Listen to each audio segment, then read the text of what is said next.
From under the Golden Dome in Charleston, this is the West Virginia Capitol Report. Well, hello everybody, and welcome to this week's edition of the Capitol Report. I'm Bill Laird along with co-host Dave Perry, and today's broadcast is coming from the Greenbrier Valley Visitor Center here in beautiful downtown Lewisburg, and we're very pleased to have with us a very special guest, a good friend of ours, the Honorable Stephen Baldwin, the senator from the 10th Senatorial District, which includes Fayette, Greenbrier, Summers, and Monroe counties. And Stephen, welcome to the Capitol Report show. Glad you could join us. Thank you all very much for the invitation, and welcome to Greenbrier County. You bet. And again, a lot of things to talk about, and I think maybe we'll try to get a little bit diversified in some of the subject matters, but of course what's on everybody's mind in the state of West Virginia right now is education reform, and certainly a topic which to say dominated the regular session of the state legislature this year may be an understatement. It was just kind of one of those pervasive issues that seemed to take an awful lot of time and attention, and again, with no resolution during the regular session, that has kind of bled over to what seems to be an upcoming special session where perhaps we can be looking for some results of that effort. But if you could, for purposes of our viewers, maybe in broad strokes, just talk about the general subject of the legislative efforts for education reform in West Virginia. Well, yes. I mean, this has been going on now for a couple of years. I've only been in the legislature a couple of years, but it seems like every year that's all we do is we argue about education. And that is an important thing. Public education is vital in West Virginia, but we've got crumbling roads, we've got water systems that are badly in need of repair. Flood recovery is a major topic. Bridge repair.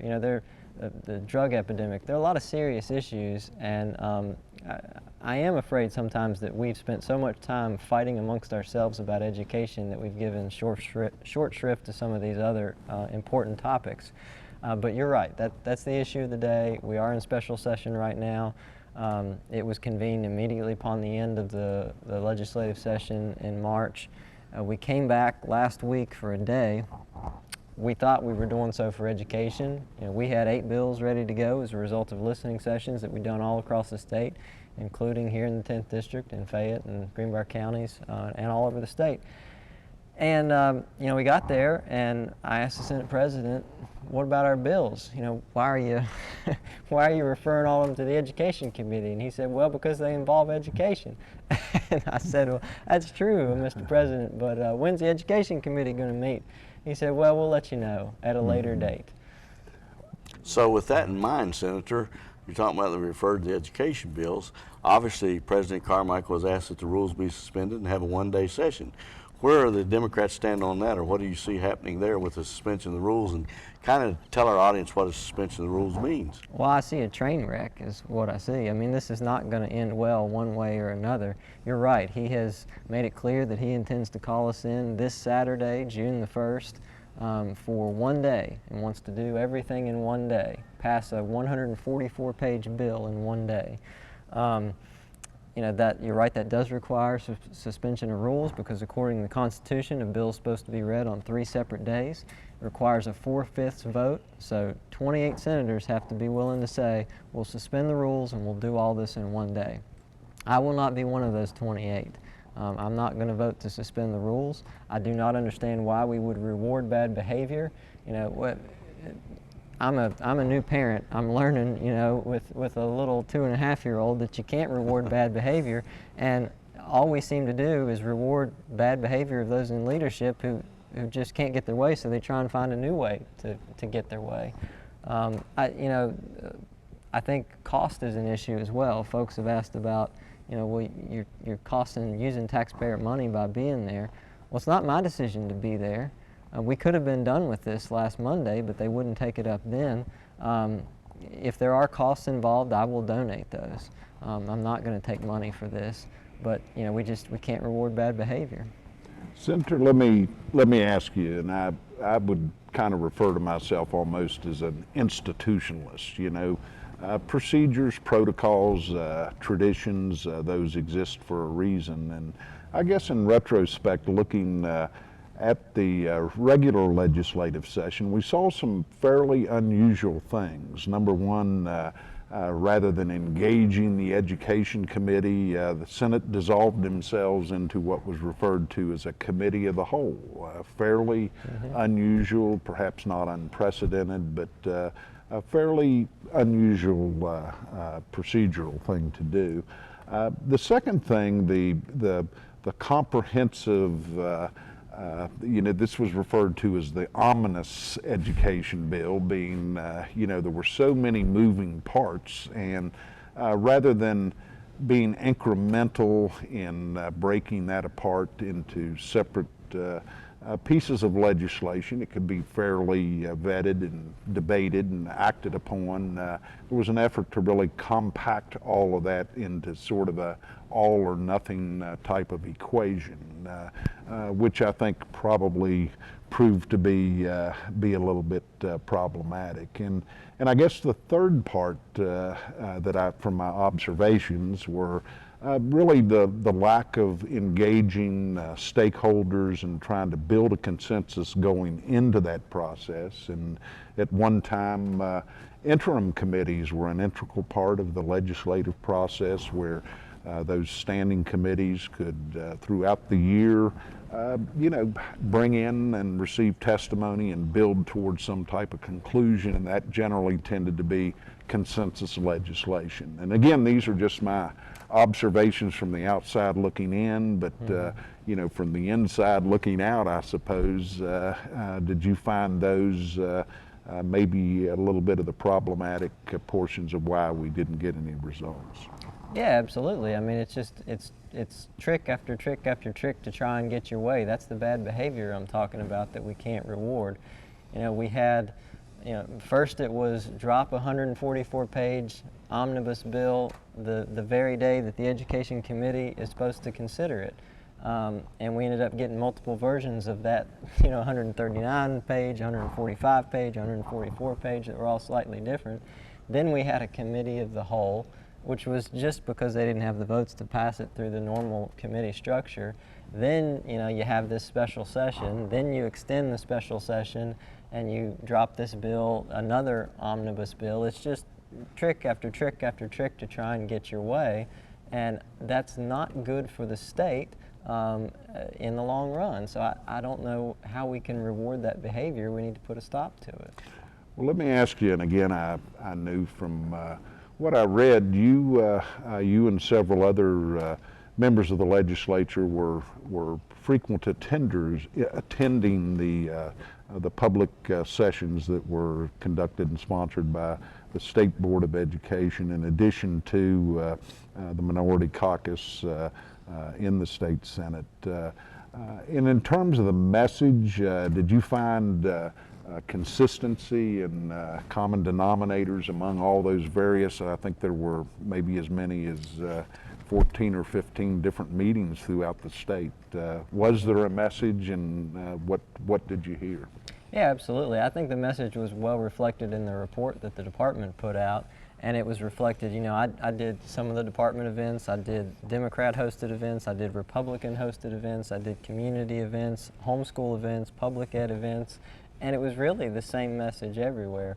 The thing I heard most of all was we need wraparound services, social, emotional support for students who are dealing with problems at home that are on a scale that people of my generation, of past generations, have not seen previously. That was the number one thing. We heard also a lot about we would like some flexibility to do some things differently. It was not charters and ESAs that people wanted. According to the department report, it was 88% opposed to that, and that is consistent with what I saw. The number I saw that was the highest, which was at Senator Carmichael's home district, I went to a listening session there, 25% of the attendees supported ESAs and charters. And that's the highest I saw, and I went to, I think, around a dozen across the state. So, that's why we proposed some things like changing and funding innovation zones, local school improvement councils. These are ways you can provide flexibility through the system in a positive way without fundamentally changing it and endangering the current public system as a result. Of course, the omnibus bill that was introduced in regular session was Senate Bill 451. Yes, sir. Why does this bill differ from 451 that the Senate President has proposed at this point? Well, he says it's bipartisan. That's not true. You know, we introduced these 8 bills, and we were told those would be incorporated in the special session moving forward. Well, it turned out, and then we also were told there'd be multiple bills. Turns out there's just an omnibus, an ominous omnibus, and that our bills by and large are not included in that. So it's very similar to 451. A lot of the components are the same. There are some new ideas in the new omnibus that were not in 451. For example, block grants to counties. That's a huge thing. I mean, I can see that in a regular session taking a couple weeks to talk to experts at a county level, at a school level, at the department level to understand how that would work. And now we're going to try and do that in a day's time. It's also different because the implementation date of many of the aspects of this new omnibus are not until next year, which doesn't make a whole lot of sense to me. I understand the block grants, though, have a caveat in terms of possibly dealing with 18A or doing away with their local county boards of education, not accepting some of the employment rights and employment procedures, 18A4 were known as. Yes, sir. I think that's a real concern that folks have, and I know some on the House side have expressed a desire to do that, to fundamentally look at changes to 18A, which deals a lot with hiring and firing practices and many other things, including the funding formula. And so it raises a lot of questions about how can you provide a block grant, change the funding formula, and then see these vast differences between a Fayette County and a Greenbrier County or a Summers County and a Monroe County and still provide some equity. It just raises a lot of questions. And when you look at charter schools, I guess one of the main concerns I've heard voiced is that the Department of Education is left out, that it's totally a local decision, and I wonder constitutionally if that's acceptable in terms of the constitutional responsibility of the State Board of Education or the Department of Education. I am not a lawyer, but we have a lawyer on staff who we've asked that question. Is the omnibus bill as currently constructed, specifically the charter school provision, constitutional? It is his opinion that it is not. And so that I'm sure will be part of the debate this weekend. You know, Senator, we all know that you know, those persons in the teaching profession truly are special people. They have the ability to impact you know, future generations, and their compensation levels and rates of pay I think has been a chronic problem in the state of West Virginia. And I guess going into the regular session, commitments were made to our educators, both by the governor and what appeared to be the majority party in the state Senate, that you know, teacher pay raises would be addressed. And again, that was sort of thrown into the soup of all the other myriad of educational issues and things. But again, for those teachers and educators watching this program, you know, does this, do the prospects still seem, you know, bright and possible? Is there a pathway where we can indeed get much needed compensation for teachers? Because again, particularly in shortage areas and areas where we need qualified math teachers, those are the real nuts and bolts of educational deficiencies in West Virginia, in my opinion, is attracting high quality, competent and qualified educators into our classrooms. Yeah, that's a foundational issue. I mean, if you look at the research, the thing that matters most in student achievement, which is what this is supposed to all be about, student achievement and what it should be about, the number one thing is high quality instructor. What are the chances for the pay raise this time? I think they're 50-50 at this point. I think this thing's either going to crash and burn, or you could get some semblance of it through. What ought to happen is we ought to vote on the individual components that we all agree to. That's right.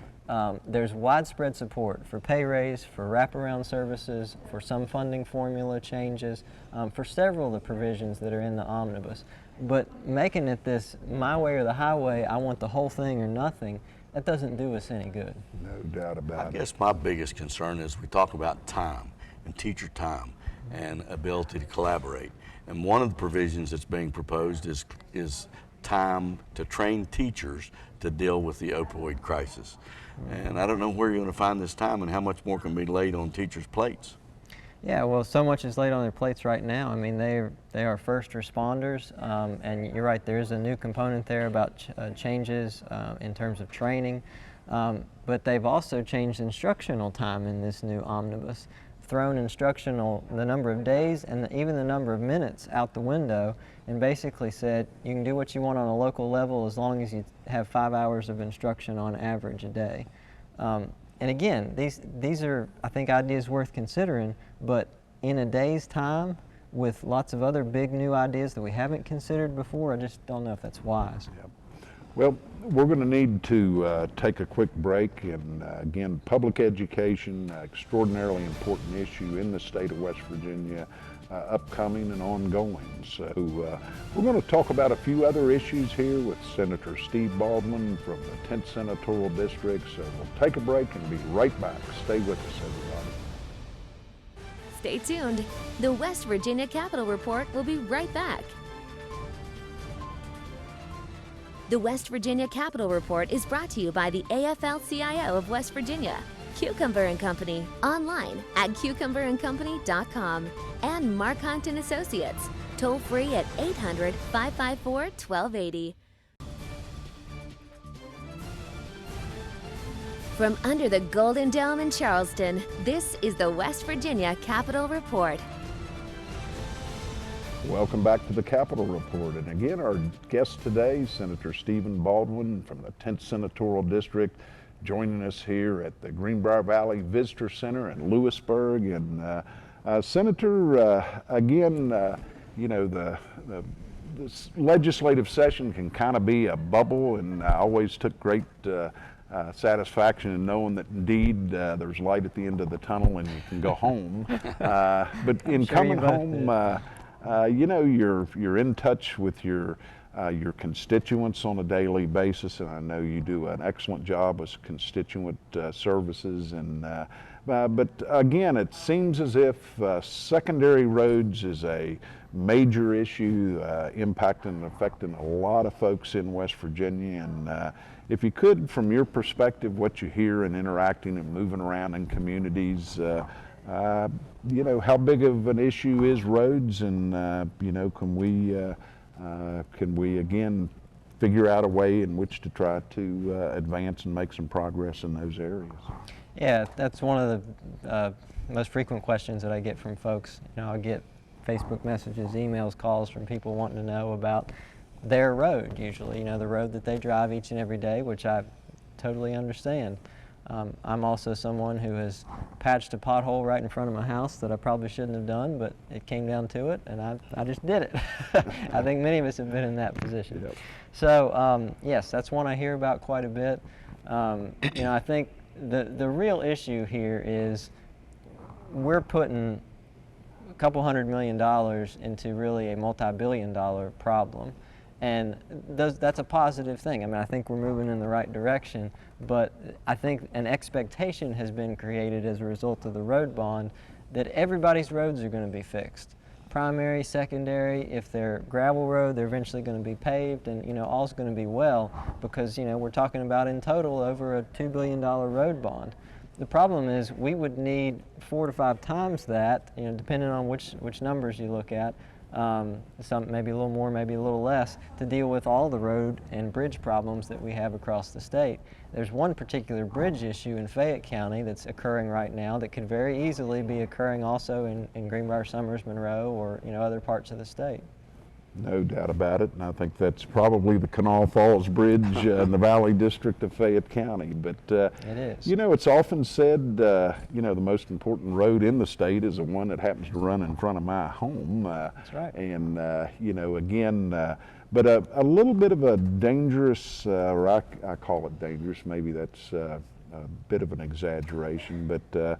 Apparently, a decision was made to take some of the budget surplus, the general revenue monies from the state of West Virginia, and put it into road maintenance and repairs, something that hasn't really been done in the past. And again, that deep dark hole, if you start funneling off resources that may otherwise be earmarked for other program purposes, you have to be a little bit careful with that too. Sure, yeah. You know, I haven't been around long, but I understand that that's the first time we've done something like that, where we've taken general revenue funds and put it toward roads. And I think you certainly raise an interesting, you know, potentially difficult question to have to deal with. If we do have a multi-billion-dollar roads problem over and above the road bond, you know, we've got a $4 billion budget every year. That's how much it would take to fix all of our roads. So if we go down that road, we might run into quite a few potholes. No doubt about it. I know there's been some question in regard to the road bond and the change of the assignment of those monies. Is there still seem to be question on that, or can it be done? Should it have been done? So forth. Yeah, I think there are still questions about that. You know, folks, especially like say from the Northern Panhandle, who had some big ticket new items on that road bond, they absolutely don't want that to change, because they want those new projects, those big projects to happen, and they fear that they will not happen if a lot of money gets diverted to secondary roads. But you've got folks down here in the southern part of the state who don't have big new projects planned, but who need secondary roads done. So I think what you're seeing is, you know, we have one program in a state with lots of different needs. Senator, again, shifting gears on you, I know an issue that is very close to you in terms of a subject and attention to your concerns, and that is the flood relief efforts in the state of West Virginia. And for our viewers, certainly know that you know, the devastating impact of the floods that occurred here in Greenbrier County really was devastating to the community. And again, you know, the kind of the intertwined nature of the FEMA's effort and the state's way in which to organize itself in responding to flood relief has led to considerable criticism of the way in which I think it initially involved the Department of Commerce, but from there's been some shift over to, I assume, General Hoyer, the National Guard, is now heading up those relief efforts. But I believe that you are a member of maybe it's a ad hoc committee in the state Senate, maybe it's a joint committee. You all are currently taking a good, hard, critical look at flood relief in the state of West Virginia. And if you could, for our viewers, maybe just update us a little bit about the status of that effort and whether you think we'll be better prepared next time, let's hope. Let's hope. I mean, that's exactly right. If we were to face another catastrophic flood right now, do I think we're more prepared than we were before? I don't think we're there yet. I think we could be on the road to getting there, but we're not yet. You know, a couple examples: a stream gauge system that needs to be updated badly. We have not been able to get funds to do that. You mentioned the flood committee itself. You know, you say, I know you all are hard at work taking a deep dive. Unfortunately, we have not taken the deep dive that we should have taken. You know, we had our first meeting last month. It had been 6 months since we'd had a flood committee meeting, when we had all these housing issues that are ongoing, infrastructure issues ongoing. I had asked the Senate President multiple times, let's have a flood committee meeting. You know, we have serious issues we need to talk about. He kept saying, yeah, sure, absolutely, but we never could get a meeting. So we are meeting again. That's a step in the right direction. But, you know, RISE is the major housing program. It's all total, we're almost at 3 years now since the flood. there are 50 homes that have been built as a result of RISE, but I will tell you that 47 of those are mobile homes. We only actually have 3 houses that have been built in the RISE program so far. And that's just one facet of this. There's a hazard mitigation grant program that's going to help a significant number of families moving forward where it could. The problem is that those folks have essentially been waitlisted for almost 3 years now. One glimmer of hope is General Hoyer and the new Director of Homeland Security, Colonel Todorovich, have both agreed to find a way to fund those projects moving forward. The West Virginia Capital Report is brought to you by the AFL-CIO of West Virginia, Cucumber and Company, online at cucumberandcompany.com, and Mark Hunt and Associates, toll free at 800-554-1280. Welcome back to the Capitol Report as we close out today's show. And again, David, great guest, Senator Steve Baldwin, clearly a very bright an up-and-coming member of the West Virginia State Senate. But boy, public education reform, a lot of moving parts, but certainly important to the future of the state. Absolutely, Bill, and I find it interesting that the Senate is going in this Saturday and the House doesn't propose to go in until the 17th or 18th of June.